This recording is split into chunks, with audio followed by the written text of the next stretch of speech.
अस्सलाम वालेकुम, welcome to the fresh episode of the tech show. चलिए आज की वीडियो को स्टार्ट करते हैं एक बल्ब के साथ। आप लोगों को पता है कि पहले पुराने स्टाइल के टंगस्टन के बल्ब आते थे जो कि काफी ज्यादा हीट को जनरेट करते थे, इतने ज्यादा पावर एफिशिएंट भी नहीं होते थे।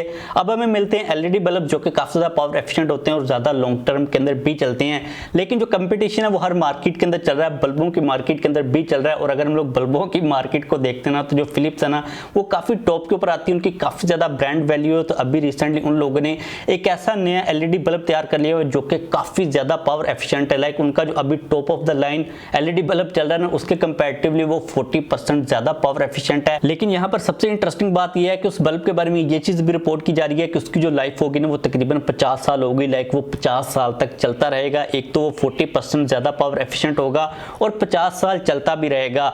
अब एक आप लोगों को मैं वाकया सुनाता हूँ। एक स्टोरी मैंने रीड की थी कहीं पर के पहले कंपनीज ने ना कुछ 200-300 साल पहले एक ऐसा बल्ब तैयार कर लिया हुआ था जो कि हमेशा चलता रहेगा। लेकिन उस कंसेप्ट को बाद में डिसकंटिन्यू कर दिया गया, उसको ख़त्म कर दिया गया। क्योंकि आप खुद ही सोचो कि अगर आपने एक दफ़ा बल्ब को ख़रीद लिया, वो ख़राब ही नहीं हो रहा, तो आप कंपनी से नया बल्ब कैसे बाय करोगे। लाइक ये तो हो सकता है ना कि नए घर बनते रहें, उन नए घरों के अंदर आप नए बल्ब लगाते रहो। लेकिन जो रिपीटिव कस्टमर होता है ना, जो कि दोबारा आपके पास आता है, वो तो टोटली तौर पर ख़त्म हो जाएगा और आपका जो बिजनेस मॉडल है वो इस तरह ठीक से नहीं चलेगा। इसी तरह आप लोग देखते हैं कि जो हैंड फ्रीज होती हैं वो भी ख़राब होती रहती हैं। वो भी तकरीबन इसी कॉन्सेप्ट के अंदर डिजाइन की जाती हैं कि एक स्पेसिफिक टाइम के बाद हैंड फ्री खराब हो जाए, उसकी एक साइड खराब हो जाए। और जितनी भी प्रोडक्ट्स होती हैं उनका एक पूरा लाइफ साइकिल होता है जो कि रखा जाता है कि भाई इतने टाइम के बाद प्रोडक्ट्स जो है ना वो जवाब देना स्टार्ट हो जाए ताकि कंपनी नई प्रोडक्ट को सेल कर सके। और ये चीज़ काफ़ी हद तक ठीक भी है। लाइक अगर कंपनी ऐसी चीज़ें बनाती रहें जो कि कभी ख़त्म ही ना हो। अगर मेरी जो मैकबुक है ये इसी तरह चलती रहे तो मैं तो कभी नई मैकबुक बाई नहीं करूँगा, क्योंकि उसके ऊपर सारे काम हो रहे हैं। तो कंपनीज फोन को स्लो करती हैं, हैंड फ्री खराब होती रहती हैं, बल्ब भी खराब होते रहते हैं ताकि नई चीजें बिकती रहें। लेट्स सी कि ये जो 50 इयर्स वाला लाइफ स्पैन इन लोगों ने देना है, ये एक्चुअल में प्रोडक्ट आती है या फिर नहीं आती, क्योंकि ये मुझे काफ़ी एक मुश्किल चीज़ लग रही है। हो सकता है कि फिलिप्स वाले इसको सिर्फ मार्केटिंग के लिए यूज़ करें, बाद में ये वाला बल्ब किसी को मिले ही ना, ये आउट ऑफ स्टॉक ही हो क्योंकि वो पीछे से दे ही ना। तो लेट्स सी कि ये वाली प्रोडक्ट एक्चुअल में मार्केट के अंदर आती है या फिर नहीं आती। इसके बाद मूव करें नेक्स्ट अपडेट के ऊपर जो कि है Xiaomi के बारे में। तो Xiaomi का 18 अप्रैल को एक इवेंट होने वाला है जिसके अंदर Xiaomi वाले एक्सपेक्टेडली Xiaomi 13 अल्ट्रा को इंट्रोड्यूस करवाएंगे और साथ में Xiaomi का Mi Band 8 भी आने वाला है। अब यहाँ पर अगर हम लोग Mi Band की बात करते हैं तो एक पोस्टर सामने है, आप लोग यहाँ पर देख सकते हो। जो फर्स्ट लुक है वो हमें मिल रही है, काफी देखने के अंदर इंटरेस्टिंग प्रोडक्ट लग रही है। जो बड़ा आपको चेंज नजर आएगा as compared to Mi Band 7, वो स्ट्रैप्स के अंदर यहाँ पर आप लोगों को डिफरेंट टाइप के स्ट्रैप्स का ऑप्शन मिल जाएगा। मैन वर्सेज जो वुमेन है उस किस्म के आपको स्ट्रैप्स मिलेंगे।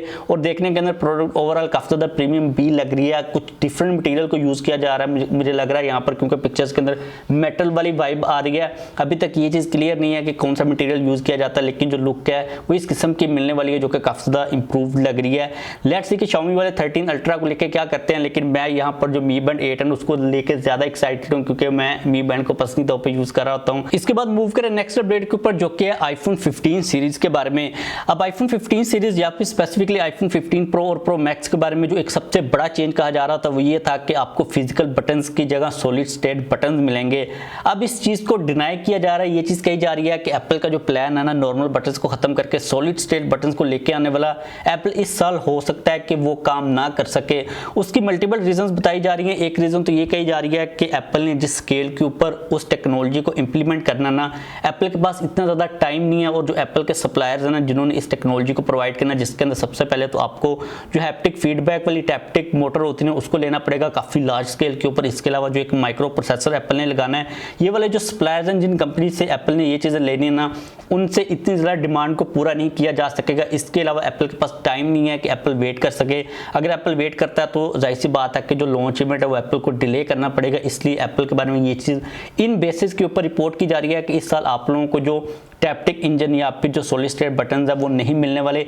इसके अलावा सॉफ्टवेयर को लेकर भी एप्पल को काफ़ी ज़्यादा काम करना पड़ेगा, क्योंकि अगर आप लोग सॉफ्टवेयर को इंप्लीमेंट करते हो बटन्स के अंदर, क्योंकि अगर आप लोग इस वक्त देखते हो तो जो फिजिकल बटन्स है वो काफ़ी ज़्यादा काम करते हैं। आपने अगर अपने आईफोन को फोर्स रिस्टार्ट करना या फिर रीसेट करना तो आपके जो बटन्स है वो काम आ रहे होते हैं। वहाँ पर अगर आपको एक सॉफ्टवेयर बेस्ड बटन मिलते हैं जिनको आप लोगों ने कस्टमाइज करना है तो चीज़ें काफ़ी ज़्यादा कम्प्लेक्स हो जाती हैं। इसलिए ये चीज़ रिपोर्ट की जा रही है कि टाइम कम होने की वजह से एप्पल इस चीज़ को अब भी अच्छी तरह से सोल्व नहीं कर पाया।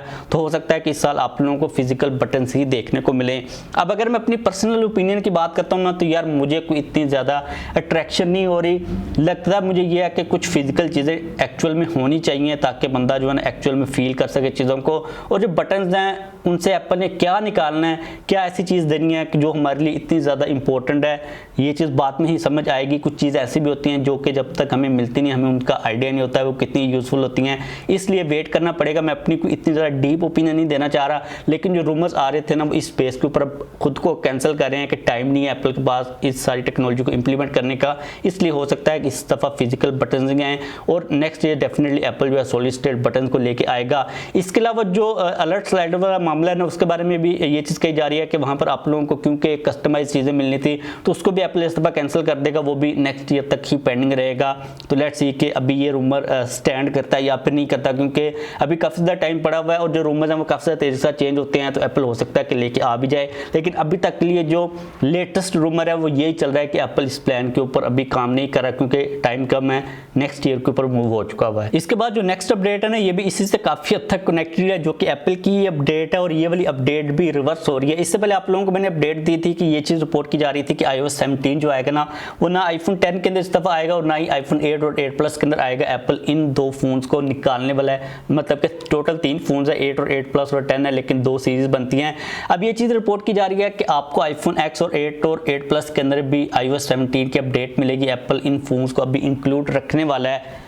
अब मुझे इसकी रीज़न कोई किसी किस्म की समझ नहीं आ रही। अगर हम लोग देखते हैं ना, तो तकरीबन 5 साल हो चुके हैं इन फोन्स को अपडेट मिलते हुए, तो मुझे लगता है कि एप्पल को निकाल देना चाहिए, क्योंकि ये इतने ज़्यादा स्लो फोन्स हो गए होंगे कि नहीं, जब सॉफ्टवेयर की अपडेट आएगी उसका साइज़ बड़ा होगा, उससे ज़्यादा हमारी उम्मीदें होंगी, वो ज़्यादा लोड डालेगी फ़ोन के ऊपर। तो एप्पल इन फोन्स को अगर निकाल भी दे तो इतना खास ज़्यादा फर्क नहीं पड़ेगा। लेकिन लेटेस्ट जो अपडेट आ रही है ये आ रही है कि आपको अपडेट मिल जाएगी। आप लोगों की क्या ओपिनियन है, आप लोग डेफिनेटली कमेंट्स के अंदर बता सकते हो। इसके बाद मूव करें आज की लास्ट अपडेट के ऊपर। तो आप लोगों को पता है कि कुछ देर पहले गवर्नमेंट ने पाकिस्तान के अंदर तकरीबन 600 के करीब नॉन एसेंशियल आइटम्स को बैन कर दिया था, जिसके अंदर काफी ज्यादा चीजें थी, हाउस होल्ड से लेके कैट फूड से लेके मोबाइल्स एंड कार्स। पाकिस्तान के अंदर डॉलर का काफी ज्यादा फुकदान हो गया हुआ था।